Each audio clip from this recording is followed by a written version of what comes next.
Cheesy pasta, যেটা ছোট থেকে বড়দের সবারই খুব পছন্দের একটি রেসিপি, বিশেষ করে ছোটদের। তার উপরে যদি পাস্তাতে ভরে চিজ দেওয়া হয়, তাহলে তার কোনো কথাই হবে না, বাচ্চারা মন ভরে একদম খাবে। নমস্কার, আপনাদের কাছে নিয়ে এসেছি আরও একটি রেসিপি। আজকে বানাবো পাস্তা। একদম মজাদার পাস্তা, খেতে দারুণ হয় আর খুব বেশিক্ষণ টাইম লাগে না পাস্তা বানাতে, খুব সহজেই পাস্তা বানানো যায় আর খেতেও কিন্তু অসাধারণ হয়। তো পাস্তা বানানোর জন্য কি কি লাগবে সেটা একটু দেখে নিই। আমি এখানে পাস্তা বানানোর জন্য কতটা পাস্তা ইউজ করব সেটা আগে থেকে রেডি করে রাখলাম। আর এখানে 4টের মতো টমেটো নেব, এই টমেটোটার পেস্ট বানাবো। তো এই টমেটোগুলোর ওপরে এইভাবে ক্রস লাইন কেটে নেব, যাতে করে যখন আমি সেদ্ধ করব খুব সহজেই টমেটোর খোসাটা কিন্তু ছেড়ে আসবে। একে একে সমস্ত টমেটোগুলোর ওপরে আমি এইভাবে ক্রস লাইন কেটে নিলাম। এবার দুই দিকে দুটো সসপ্যান বসিয়ে দিলাম। একদিকে সেদ্ধ করব টমেটো আর একদিকে সেদ্ধ করব পাস্তা। একদিকে বসিয়ে দিয়েছি টমেটোটা সেদ্ধ করার জন্য, আর এই দিকে পাস্তা যেটাতে বয়েল করব তাতে আমি দিলাম অনেকটা পরিমাণে নুন আর দিয়েছি একটু তেল। তো এই জলটা গরম হতে থাকুক, যখন জলটা ফুটে আসবে তখনই আমি কিন্তু পাস্তাটা দেব সেদ্ধ করার জন্য। ততক্ষণ বাকি যা যা কাজ রয়েছে সবজি কাটা, সেইগুলো কেটে নিই। সবজিগুলো কেটে সেইগুলো আগে রেডি করে নিই। এখানে আমি সবজির মধ্যে নিয়েছি গাজর আর বেল পেপারস, আর লাগবে রসুন, পেঁয়াজ, কাঁচা লঙ্কা, ব্যাস এইটুকু। আপনাদের যদি মন হয় আরও অন্য কিছু সবজি অ্যাড করবেন আপনারা করতে পারেন। এছাড়াও আপনাদের যদি মনে হয় সবজি ছাড়া পাস্তা বানাবেন তাও করতে পারেন, রেসিপি প্রায় একই রকমই থাকে।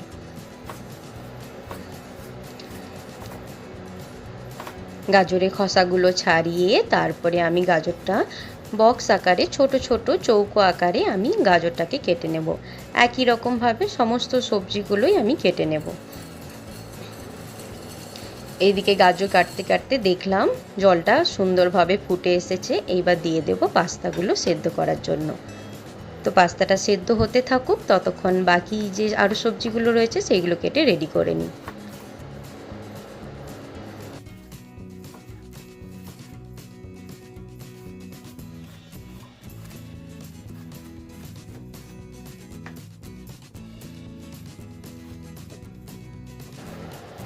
আমার এখানে সবজিগুলোও রেডি হয়ে গেছে। গাজর, বেল পেপার, রসুন কুচি, পেঁয়াজ কুচি, কাঁচা লঙ্কা, আর এই দিকেও দেখলাম টমেটোটাও সেদ্ধ হয়ে গেছে আর পাস্তাটাও প্রায় সেদ্ধ হয়ে গেছে।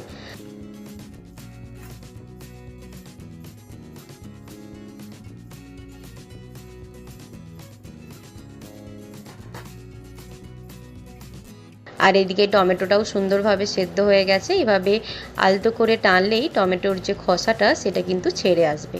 এবার এই টমেটোটাকে ঠান্ডা করব আগে, ঠান্ডা করে তারপরেই কিন্তু মিক্সারে এটাকে পেস্ট বানাবো। ঠান্ডা না করে কিন্তু পেস্ট বানাবেন না। আর পাস্তাটাও বয়েল হয়ে গেছে, পাস্তাটাও আমি একটা স্ট্রেনারের সাহায্যে জলটা ছেঁকে নিলাম। আর এদিকে সব কিছুই রেডি। যখন টমেটোটা ঠান্ডা হয়ে যাবে তখন আমি এই টমেটোর পেস্টটা বানিয়ে নেব। এবার একটা কড়াইয়ের মধ্যে আমি দিয়ে দিলাম কিছুটা অলিভ অয়েল। তেল দেওয়ার পরে আমি দেব রসুন কুচি আর কাঁচা লঙ্কা কুচি। কাঁচা লঙ্কাটাকে আমি একটু স্লাইস করে কেটেছি, যাতে করে দেখাও যাবে যদি বাচ্চারা খায় তাহলে আপনারা ওই কাঁচা লঙ্কা পিসগুলো সরিয়ে দিতে পারেন। আর কিছুক্ষণ রসুনটাকে ভাজার পরে দিয়ে দেব পেঁয়াজ কুচি।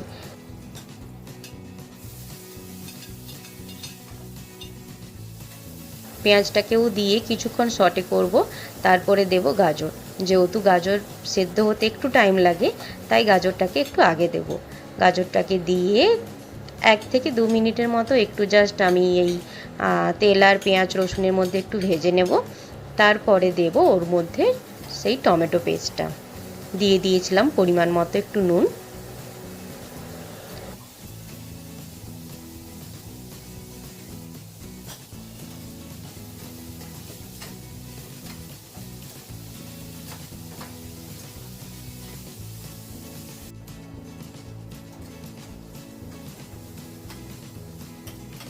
টমেটো পেস্টটা দিয়ে দিলাম, দিয়েছি হলুদ গুঁড়ো, লঙ্কার গুঁড়ো আপনাদের বাড়িতে যদি ছোট বাচ্চা থাকে, যদি পাস্তা খেতে পছন্দ করে, তাহলে আপনার সেই ভেবে আপনারা কিন্তু ঝাল বা লঙ্কাটা ইউজ করবেন।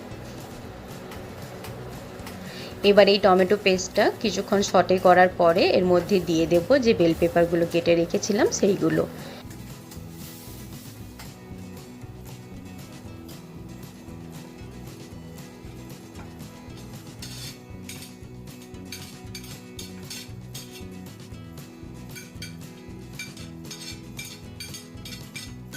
এখন এই টমেটো পেস্টটার সাথে মিক্স করে নিয়ে তারপরে আমি দেব একটা বাটারের কিউব আর কিছুটা পরিমাণে দেব টমেটো সস।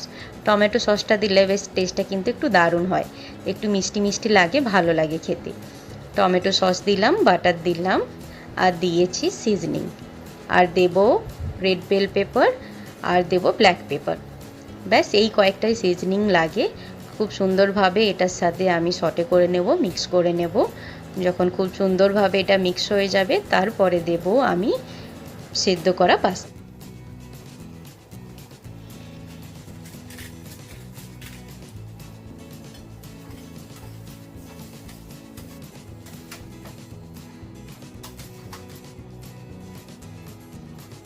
পাস্তাটাকে দেওয়ার পরে খুব ভালোভাবে সবজিগুলোর সাথে মিক্স করে নিতে হবে।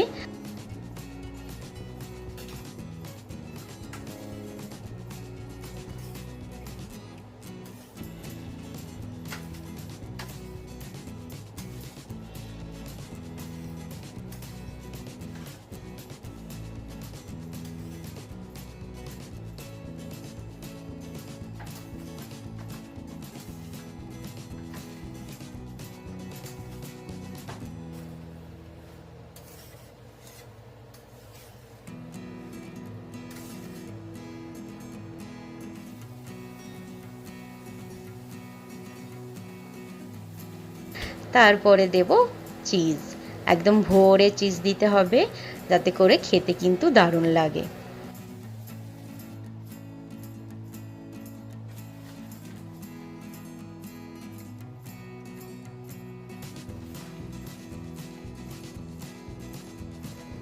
চিজটা দেওয়ার পরে খুব সুন্দরভাবে পাস্তার সাথে এভাবে মিক্স করে নিতে হবে।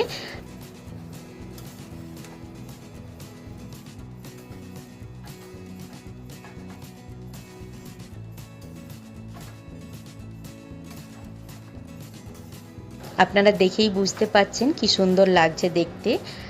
তো খেতে কিন্তু খুব দারুণ হয়, আর খুব অল্প সময়ের মধ্যেই কিন্তু পাস্তা রেডি করা যায়।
আমার এখানে পাস্তাটা একদম রেডি। আমি একটা সার্ভিং প্লেটের মধ্যে এটাকে সাজিয়ে নিলাম।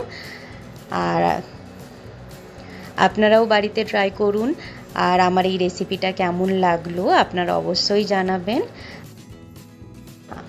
আজকে তাহলে এখান পর্যন্তই, আবার দেখা হবে নতুন কোনো রেসিপি নিয়ে, নতুন কোনো ভিডিওর সাথে। সবাই খুব ভালো থাকবেন, সুস্থ থাকবেন, আনন্দে থাকবেন। আবার দেখা হবে নতুন কোনো রেসিপি নিয়ে। আজকের মতো টাটা, বাই বাই।